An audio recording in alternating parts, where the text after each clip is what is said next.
حکومت گلگت بلتستان خدائے بزرگ و برتر کے نام سے بزرگ و برکت کے نام سے حلف اٹھاتا ہوں کہ میں مملکت خدا داد پاکستان کا وفادار رہوں گا اور میں اپنے فرائض ایمانداری اور وفاداری سے انجام دوں گا اور جو بھی دفتری راز بالواسطہ یا بلا واسطہ بحیثیت وزیر میرے علم میں آئے گا اس کی اطلاع کسی بھی شخص کو نہیں دوں گا اور نہ ہی کسی پر ظاہر کروں گا اللہ میرا حامی و ناصر ہو آپ سب کو بہت بہت مبارک ہو میں معزز اراکین کابینہ سے گزارش کروں گا کہ حلف نامے پر اپنے اپنے دستخط ثبت کر کے اپنے سامنے رکھ دیں، جن کو گورنر ہاؤس کا سٹاف اٹھا کے پھر گورنر صاحب کی توثیق کے بعد کیبنٹ ونگ میں جمع کرائیں گے۔ خواتین و حضرات، معزز اراکین کابینہ کے حلف نامے پر دستخط ثبت کرنے کے ساتھ ہی حلف برداری کی تقریب اختتام پذیر ہوتی ہے۔ اب میں عزت مآب وزیر اعظم اسلامی جمہوریہ پاکستان جناب عمران خان صاحب سے گزارش کروں گا کہ وہ نو منتخب حکومت گلگت بلتستان، معزز شرکاء اور عوام گلگت بلتستان سے خطاب فرمائیں۔ معزز حاضرین، وزیر اعظم اسلامی جمہوریہ پاکستان جناب عمران خان صاحب آپ سے مخاطب ہوں گے۔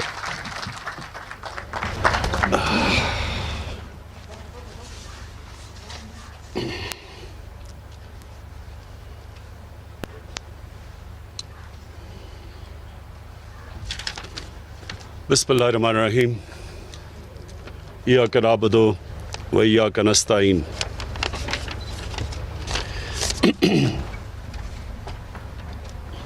اچھا ٹھیک ہے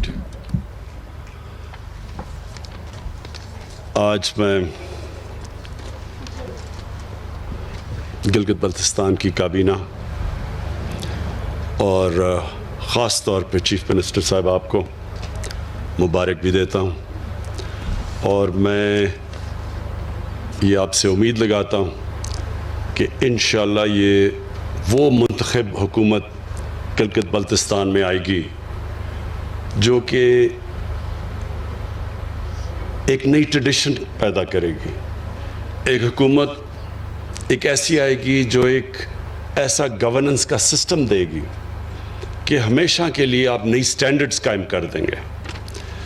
تو میں سب سے پہلے تو وہ پرائم منسٹر ہوں جو کوئی بھی پاکستان میں ایسا پرائم منسٹر نہیں جس نے یہ سارے علاقے کو اس طرح دیکھا ہو جو میں نے دیکھا ہے۔ 15 سال کی عمر میں پہلی دفعہ آیا تھا جب ابھی کارا کرم کا یہ سڑک بھی نہیں بنی تھی، ہائی وے نہیں بنی تھی، اور اس کے بعد میں کرکٹ کھیلتا رہا۔ جیسی کرکٹ سے مجھے فرصت ملی، کیونکہ سردیوں میں گرمیوں میں کرکٹ کھیلتا تھا، تو جیسے ملا تو پھر میں تب سے سارے علاقے میں پھر سے واپس آیا، اور میں آپ کا سارا علاقہ جانتا ہوں، آپ کے مسئلے جانتا ہوں، اور جو پوٹینشل ہے اس علاقے کا وہ بھی جانتا ہوں۔ اور میرے خیال میں کہ ہم جو انشاءاللہ ہماری یہ جو گورنمنٹ ہے، یہ جو ہم اب جس راستے پہ جس رخ پہ گلگت بلتستان کو اب ہم ڈالیں گے، یہ سب انشاءاللہ عوام کی زندگی بدل جائے گی۔ تو میں پہلے تو جو چیزیں ہم نے فیصلہ کیا کہ ہم آپ کے لیے کیا کام کریں گے، اب نئی حکومت آئی ہے کیا کرے گی آپ کے لیے، تو سب سے پہلے تو جو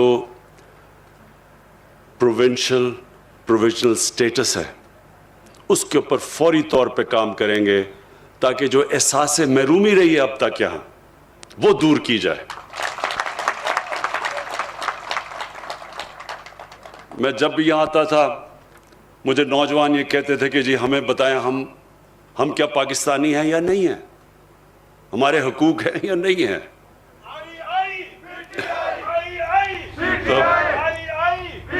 تو مجھے جی تو تب سے مجھے احساس تھا کہ ہمیں لوگوں کے لیے، نوجوانوں کے لیے، ان کو یہ احساس ہی نہ ہو کہ وہ پاکستان کے برابر کے شہری نہیں ہیں. یہ احساس دور کرنے کے لیے ضروری تھا کہ یہ جو ہم نے نیا آپ کے لیے سیٹ اپ بنایا، اور جو انشاءاللہ اس کے اوپر اب ڈیٹیلز میں کام ہوگا کہ کیسے آپ کا یہ پروویژن سٹیٹس جو پروونس کا ہے اس کے اوپر پوری طرح کام کیا جائے، اور فوری طور پہ ہم کمیٹی بٹھائیں گے جو اس کے اوپر اب باقاعدہ ٹائم لائنز کے ساتھ کام کرے گی. تو یہ تو انشاءاللہ ایک بہت بڑا ایک جو ایشو تھا وہ ختم ہو جائے گا آپ کا انشاءاللہ. آپ کو یہ فیلنگ بالکل نہیں رہے گی. اور ہمیشہ جو دنیا کا سسٹم کامیاب سسٹم ہوتا ہے اس کے اندر سب سے بڑی چیز یہ ہوتی ہے سیلف گورننس. لوگوں کے پاس اختیار ہوتا ہے اپنی زندگی کے فیصلے کرنے کے لیے. کوئی باہر سے آ کے ان کو بتا نہیں سکتا. آپ لوگوں کو بہتر پتہ ہے کہ آپ کو کس طرح کی ڈیولپمنٹ چاہیے. ہم اسلام آباد سے آپ کو نہیں بتا سکتے کہ یہ پروجیکٹ اے بنایا جائے یا پروجیکٹ بی بنایا جائے. یہ آپ فیصلہ کر سکتے ہیں. تو ایک تو یہ میں آپ کو مبارک بھی دیتا ہوں کہ اس کے اوپر فوری طور پہ اب کام ہوگا.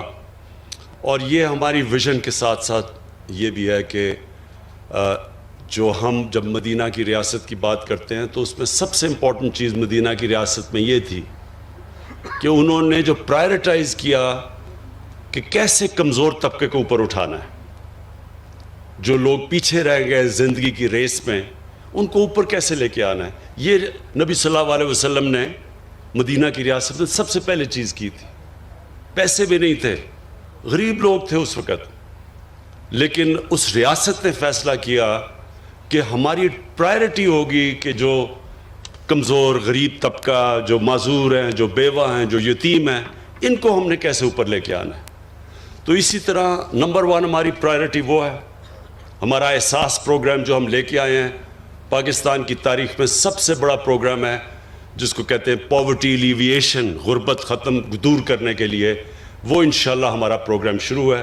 وہ گلگت بلتستان میں بھی آپ کو زیادہ ضرورت ہے اس کی، کیونکہ یہاں زیادہ لوگ پیچھے رہ گئے ہیں زندگی کی ریس میں. تو انشاءاللہ وہ احساس پروگرام ہم یہاں لے کے آ رہے ہیں.